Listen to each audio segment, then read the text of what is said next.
All right, so I wanted to shoot a quick video about my experience with ducks. Now, this gal, she's got a brood under her. I can't really get close; she gets pretty pissed off. But the black stuff around her, that's a bunch of kids. One was out earlier, but she hit him.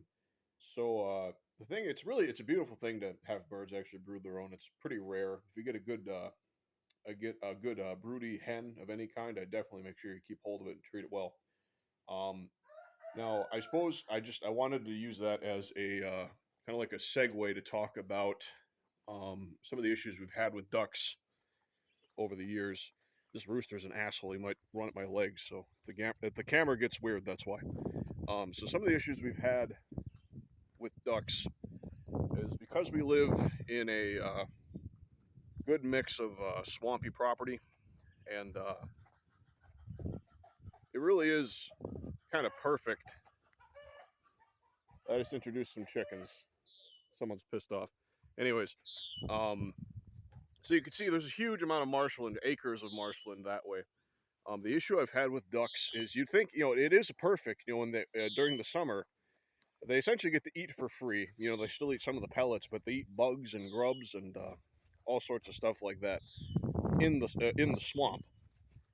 Now, the problem that I have is that because they're ducks, they don't have a roosting instinct. And because they don't have a roosting instinct, sometimes they'll just sleep outside. So, like, there's this guy. He just randomly sleeps in different spots, and I have to find him and drive him in. And sometimes I can't find him. And the thing is, when you're in a place as wild as this, things can just die, and it happens a lot. So you have to make sure you know where everything is, or you can't count on it being back. The fact that this guy's lived so long is kind of incredible to me. So the whole thing is with ducks, if you're on a swampy property, really just any property in general, they probably do wander, try to find water, things like that. They will eventually go to a spot that you don't want them to be, and they'll just take up residence there. And you got to plan for that. So what we're planning on doing here, because we really ducks would work really well here for obvious reasons. What we're planning on doing is we're going to be clearing out a little bit of this space here, some of these trees.